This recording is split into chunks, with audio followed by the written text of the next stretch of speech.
I'm in a super fortunate position. I've said this so many times on this channel and this podcast that I'm afforded the opportunity to speak to some amazing individuals. And last year I came across a gentleman named Dan Finkel, and Dan is just an absolute joy to work with. And we actually worked with each other for a few months where he was going to publish his debut novel, Mr.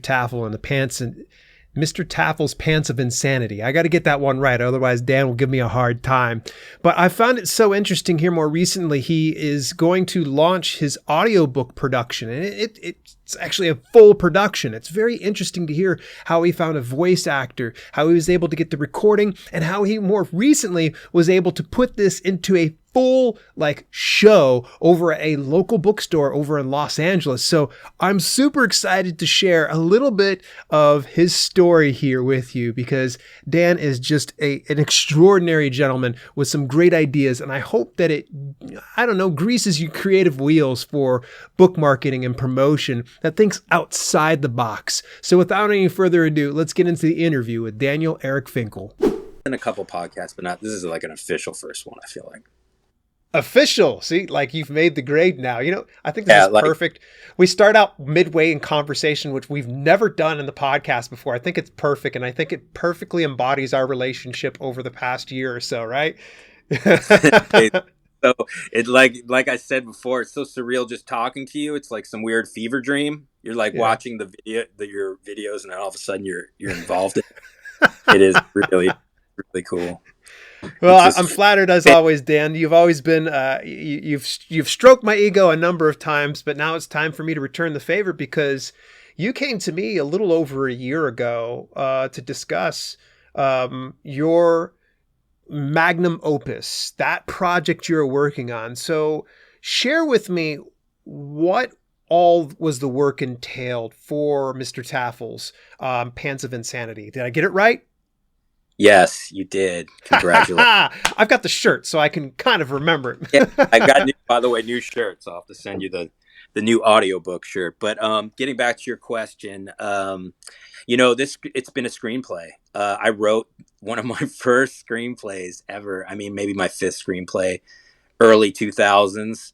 It was it was in that Something About Mary's. So it was a complete different thing, but it was just about this dude that got leather pants and put him into a weird world. That was like the concept from the beginning. So I must have, over the years, done like 20 drafts of this fucking screenplay. One time I was at Disney with this producer trying to figure out like a way to kind of turn it into a Mr. Toad's Wild Ride. I mean, it went so many. So when I decided okay, it's time to write my book, which one should I pick? I was like, well, I made the leather pants script really, I kind of really leaned into that whole Disney kind of psychedelic vibe with it, Yeah.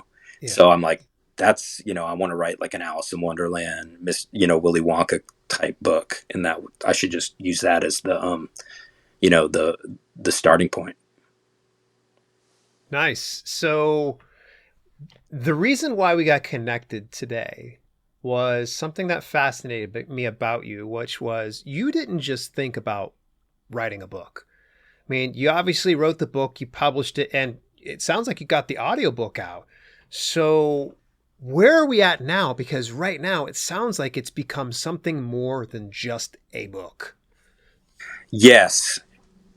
Luckily, this little last period of time for me has just been it's been truly one of the most wonderful times of my life. Just exciting. Just getting to become an author, first of all, is just wild. I'd never thought I was smart enough to pull off a book ever. It took me basically till I'm a middle-aged man to be able to do it. You know what I mean?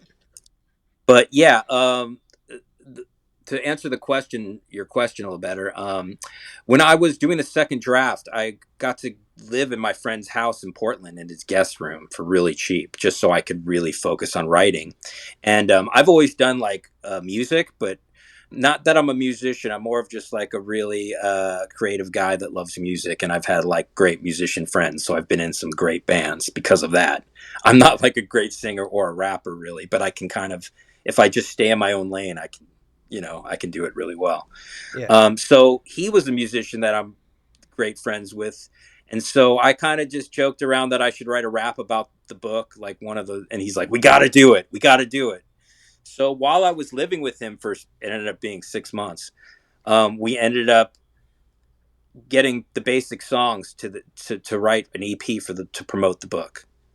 And I've Nice. performed this now and then we met another producer who put music on it. It was just another friend. So it was like a real band. It was just really strange. And so performed these at some little festivals on the side stages. And then when I did the book premiere, I did it at a bookstore where I live, Highland Park, California, in Los Angeles. And I also performed it when I was in Bellingham, when I won the award for the SIBA Mark Twain first place. So I went up there and I performed it up there. And it was Nice. crazy. So yeah, to a lot of that was a little bit more of like it wasn't, it was a little older crowd, but it was fun. It was amazing. It was so fun. Yeah. What do you think was so unique about your show that probably surprised some people there? No, I'm just loud. It's just really Is that psychedelic it? and loud. There's a lot of Gotcha. chanting, like comedy, but it's in your face, you know. Yeah. No, I mean, it's been the reception to it has been really good. I mean, I'm really happy. I can't. It's just crazy how it all turned out. It was just like one of these things, like how everything's turning out. It's just building. It's kind of become a life of its own, and it's become this thing. And now we did the audiobook, which is the thing I'm really leaning into, the thing I'm really going to be promoting like crazy, because I did it with this Mm. comedian friend of mine, Tommy Toretta, and he's so funny and he does like 30 voices. So it's like really listening. You can really just, it's like a psychedelic cartoon, like coming into your ears and, you're manifesting itself in your brain. It's like, this would be the best road trip book, like audiobook, just because you're just, zone out and just laugh and have fun. Like so I'm really excited about it. And to throw a plug, how it all comes together is on a Saturday, October 14th, at this place called the Last Bookstore in downtown LA, which is one of the greatest independent bookstores you'll ever go to. It's like, especially for this, like they have like tunnels made of books, like it's just like it is. And then they have little artist studios on the upper floor where artists like rent little spaces, and it's just like this old building, and in the middle of it they have this stage. So we're going to do this thing where a group of comedians and like clowns and pantomimes, they're going to be doing like they're going to be pantomiming and doing like sock puppets and weird shit like that, while the Tommy Toretta reads in all his voices a couple scenes, and then I'm going to kind of tie it together with the music. And so we're doing that 8:30 Saturday. If anyone's in LA, I'd love to see you, and that would be amazing. We're gonna have a full bar, food trucks. It's like a band after Johnny Muezi, who's incredible. Rock blues is gonna play. It's gonna be quite an event. It sounds like quite the production. So take me through, first of all, how did you get a show booked at the Last Bookstore? Because it seems like it's a rather, I mean, the premier place to be at. So I wouldn't think that was an easy secure for you. That's what I'm saying. Like it doesn't always work, but if you just kind of manifest these things, like really just believe in them, they kind of sometimes happen. And so when I did the show, I just was like, I want to play it, like I want to play at all the biggest bookstores. That's what I want to tour around. I just call it my book tour, even though I haven't really, I've, like, in a year and a half span, I've played like 5 times, but I call it the Yeah. book tour. But I read a friend that, like, when I was the guy that like lived above my friend, like worked at the Last Bookstore, and he started promoting events there. And so his name is Nicholas Oh. Esposito. I think that's how you spell his last name. Sorry, Nick. I don't know if that's the right way, but I'm a little stupid. We all know that. But anyway, he's like an incredible writer, director, performance art, and so he had this event there where it was like all comedians and musicians in the Last Bookstore. So I got introduced to him, and he started following me around. He saw that I was winning awards and stuff, and so we kind of, you know, I was trying to pitch it. I was like, I want to do it, and so finally he was like, let's do it. Let's do a whole night around your book, your audiobook premiere. So Yeah, it kind of came to me. I'm not gonna lie, Dale, a little bit. I was trying to get other places at the time, and getting Yeah. rejected. Like, so it wasn't like I was trying to book a big bookstore. I Yeah. tried to play the LA Book Festival, on the stage. I was like hounding them. They didn't want anything to do with me. So it's been, I've had to, work really hard as well. That one came very easy to me. So it was just some an instance of being at the right place at the right time and knowing the right people then. Yeah.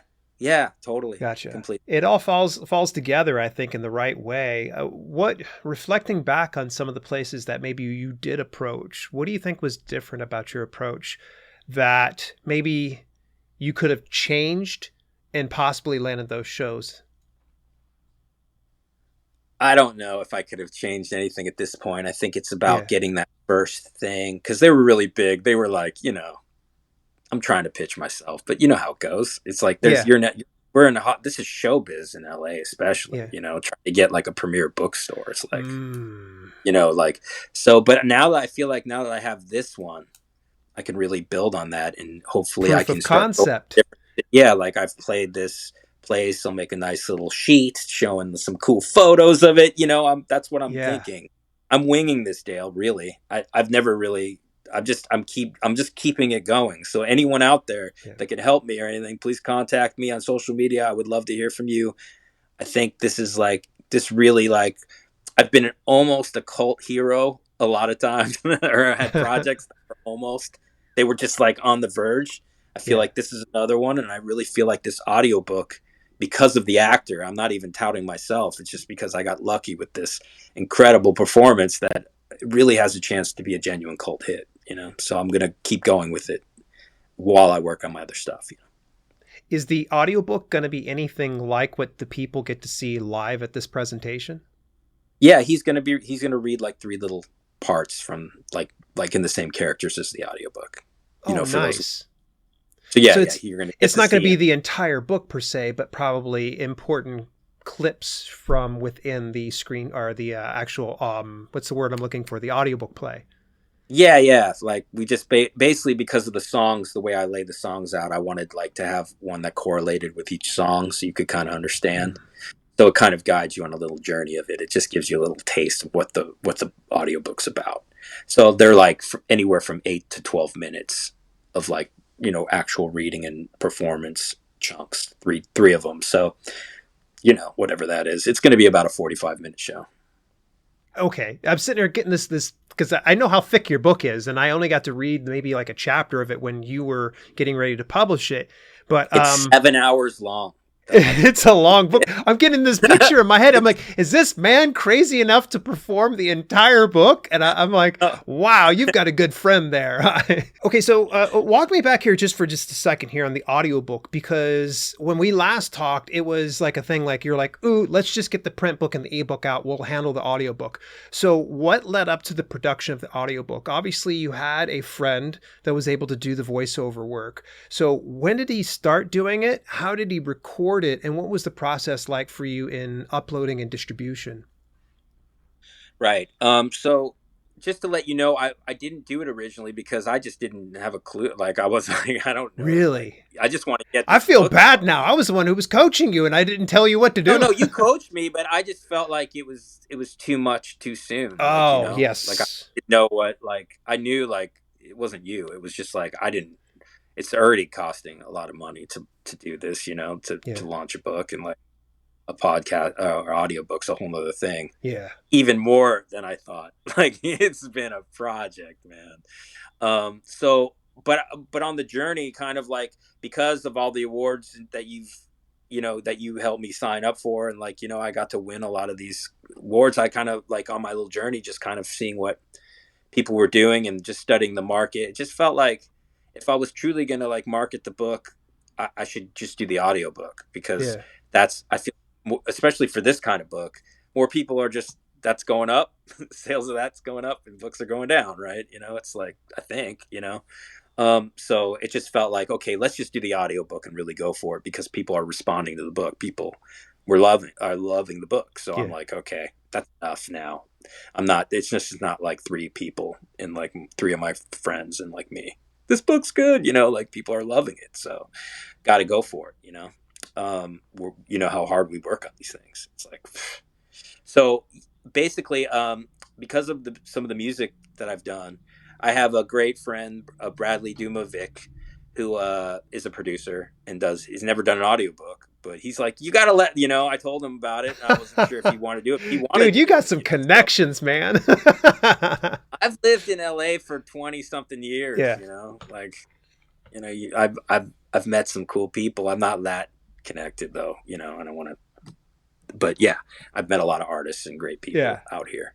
Um, so yeah, and Tommy, the my friend he's friends with both of us. So I actually introduced them as friends, and they do music together. So it was just this weird circle of energy. So it's like, why wouldn't I was looking for narrators before that. I didn't even put it together. I was like, maybe this should be an English woman. I don't know why I thought that. It was, now looking back, it was a stupid idea, So I was like listening to, like, I went to like some of the voice. There's a thing called Voices that has like English women like from Europe. Mm-hmm. So I was like auditioning people, but it was really expensive, and like the ones I wanted, it was like crazy amounts. So luckily I paid, but like I got friendship deals, Yeah. to do this with these guys. So that really helped. And plus it took all summer because of their schedules, it'd be like, okay, we have this day to get together and do it.